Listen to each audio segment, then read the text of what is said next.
اعوذ بالله من الشیطان الرجیم. بسم الله الرحمن الرحیم. الحمد لله رب العالمین و صلی الله علی محمد و آل الطیبین الطاهرین و لعنة الله علی اعدائهم اجمعین.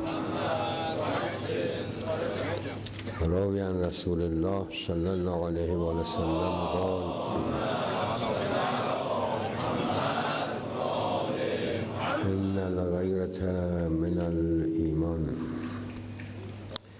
بحث ما راجع به تربیت بود در بعد اخلاقی به معنای روش رفتاری و گفتاری دادن.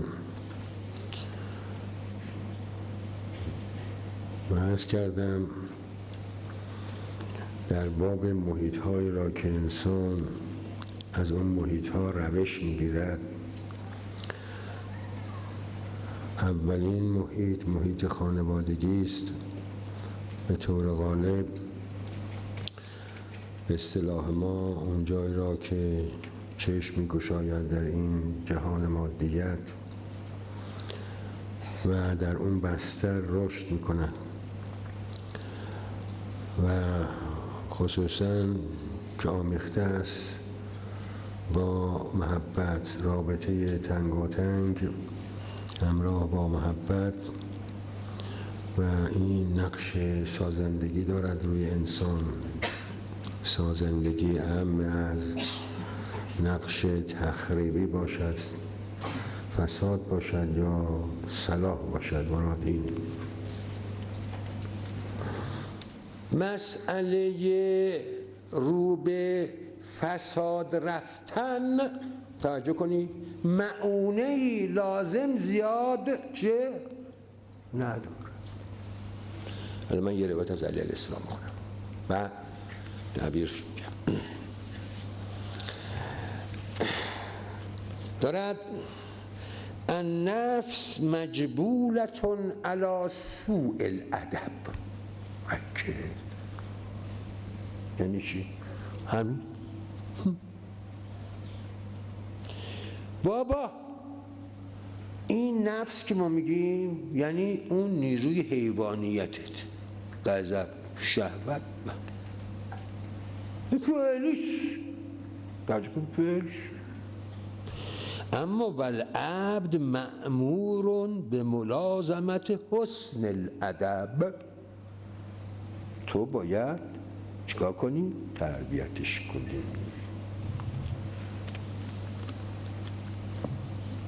و نفس تجری فی میدان المخالفه. این حیوانو ولش کنی اینجوری، و اون نیست که در اون بستر مخالفت. یعنی چی؟ یعنی برخلاف اون چرا که اون ودیعه های انسانی و الهی که در تو هست شو، این میره به اون سمت، چون فعلیت داره، احتیاج نداره دیگه. مرز مشتسن مشتسین از نظر مثال میزنم، اما این حیوانه ها اینجوریست. ای بابا نرو اینجا، اینجا مال مشتسنه، این اصلا این حرفا سرش نمیشه. این طرف بیا اصلا حرفا چی؟ یه حیوان. والعبد این یجهد چی؟ به ردها عن سوء المطالبه. ماها رو میزنه، به دهنه رو میزنه، بهش میکشدش. و کجا میری؟ فمن اطلق عنانها. اگر کسی این مهارش نکنه، ولش بده، این حیوانه ها، فهو شریک فی فسادها. فهمیدی؟ ولش کنی تو شریکی در فسادش. و من اعان نفسه فی هوا نفسه فقد اشرک نفسش را فی قتل نفسه. اما چجوری اینا به ما بگن آخه حالیمون بخواد بکنن؟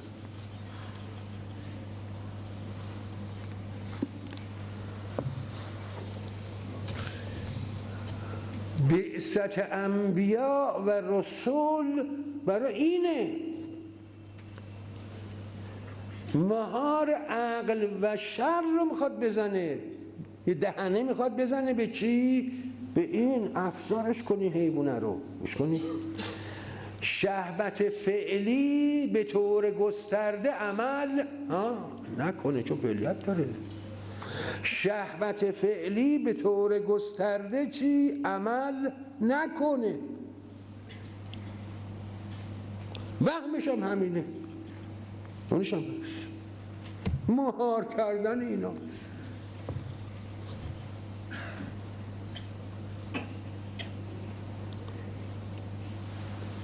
خب در اینجا حالا دقت کنید،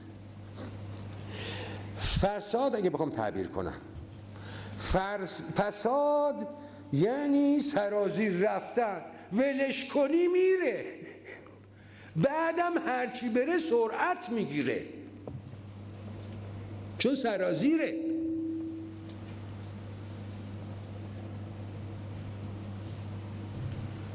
صلاح سربالاییه. فهمیدی؟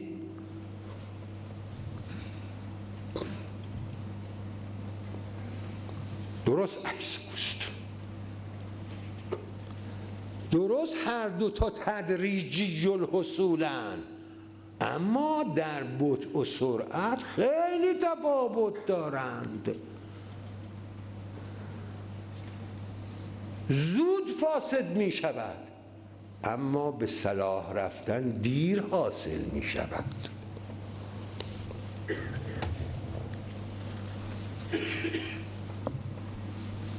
خیلی تربیت حوصله میخواد. حالا بعد هم عرض میکنم مسئله حرفا نیست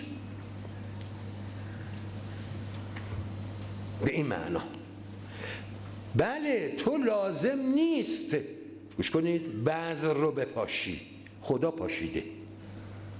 تو نهالی در این چی؟ درون این بکاری. نه خیر، نشا را زده است، اما تو باید چیکار کنی؟ این از اون طرف جلوی شهوت و غضب فعلی را جلو شد، نه قمعش کنی. فرق است. یه وقت اشتباه نشه، من اینا رو بحث کردم قبلا. نه،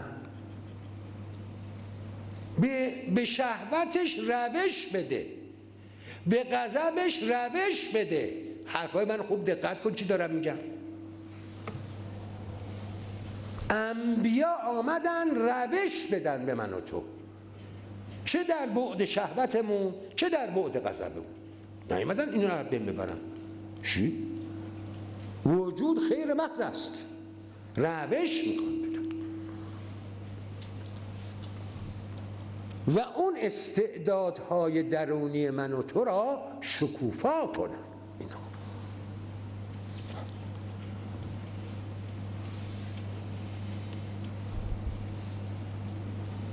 نیومدن. لذا این تعبیری که ایشون میکنن، خیال کردی این آمدن واسه اینکه شهوت غضب من رو تحریک بکنن نسبت به اون دنیا. ایشون میگه که معلوم میشه اصلا بیخبرن اینا. تعبیر دیگه چی کرد؟ نه واسه اینا نیومدن. لذا من مطلبی که بخواستم عرض کنم اینه، چه شخص چه جامعه، چون بحث میانه کلیسی اینجا ربط دیگه به خانواده نه، خانواده هر جا دیده باشه، چون اینا بس کلی بود که گفتم تربیت تدریج رسوله. گوش کنید، حالا یه محیط خانوادگی باشه، محیط خدمت عرض شود که آموزشی باشه، محیط شغلی باشه، هر جا که بری شد، این تدریجی رسوله. اما فرق این است بین چی؟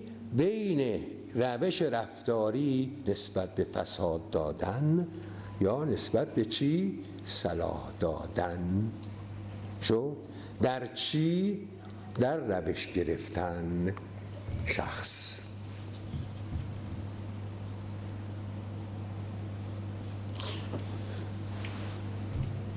چون مسائل شهوی و غضبی اینا که هست همسوز با اون چرا که فعلا در من است، لذا چی؟ سریع اثر میکنه، سریع اثر میکنه. میفهمی چی بخوام بگم؟ اون سریع اثر میکنه. او بطیء است بطیء الحصول است، اینم تدریجی است، اما این سریع الحصول است. اگر یک جامعه رو رهاش کنی لازم نیست، اصلا لازم نیست شما خدمت عرض شود بخواید مظاهر فساد بیاری. سرازیریست میره خودش، باید جلوشو بگیری.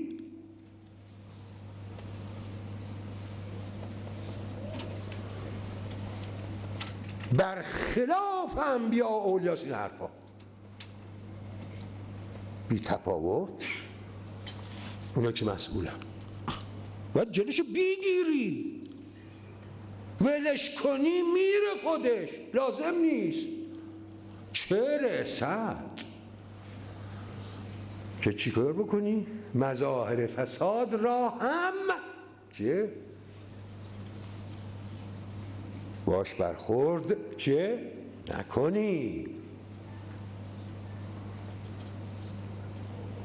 خیلی روشن حرفای من، خوب دقت کن. سریع به فساد کشیده میشه. مگه اون وقت بعد میشه اینو به زودی اینو درستش کرد؟ آقا یک ساختمان 20 طبقه رو در عرض چند روز شما میتونی خرابش کنی؟ ها؟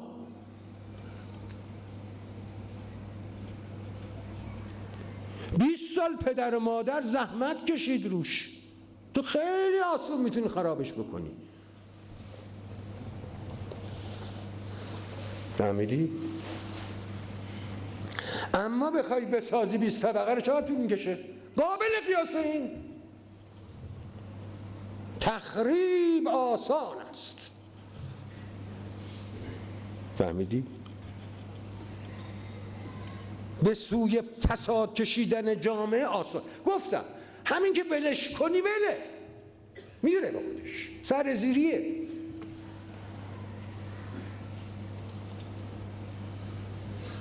اصلاح جامعه است. گوش کنید که انبیا آمدند، برای این آمدند. تربیت، اصلا تمام بعثت انبیا و اولیاء رسول ما تربیت است. ابناء بشر میخوان آدمش کنن، از حیوانات بیارنش بیرون. حیوان فعلی است. امام رضوان الله تعالی میگه ولش بکنی یه حیوان عجیب غریب در میاد. این خودش خود به خود وظیفه این است که جلوشو باید بگیری.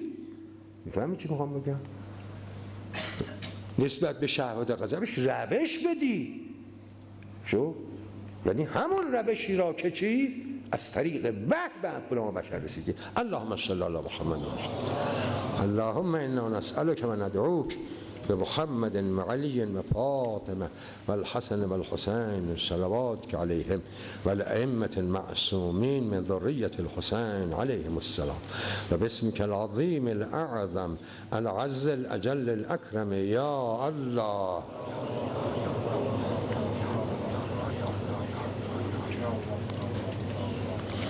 اللهم صل على محمد وآل محمد. اللهم اجعلنا مع محمد وآل محمد في الدنيا والآخرة وتوفنا على ملتهم وارزقنا شفاعتهم وزد في قلوبنا محبتهم ولا تفرق بيننا وبينهم. اللهم لعن أعداءهم. اللهم وفقنا لما تحب وترضى. اللهم اقض حوائج المؤمنين واشف مرضى المسلمين وأد ديونهم وسلم المسافرين منهم واغفر لموتاهم. اللهم اشغل الظالمين بالظالمين واجعلنا من بينهم سالمين واحفظ حماة الدين وأيد المروجين واجعلنا منهم. اللهم انصر الإسلام وأهله واخذل الكفر وأهله. اللهم انصر جيوش المسلمين. اللهم ارحم زعيم المسلمين. اللهم صل على محمد وآل محمد. اللهم عجل لوليك الفرج والعافية والنصر واجعلنا من أعوانه وأنصاره وشيعته بمنك وجودك وكرمك يا أرحم الراحمين.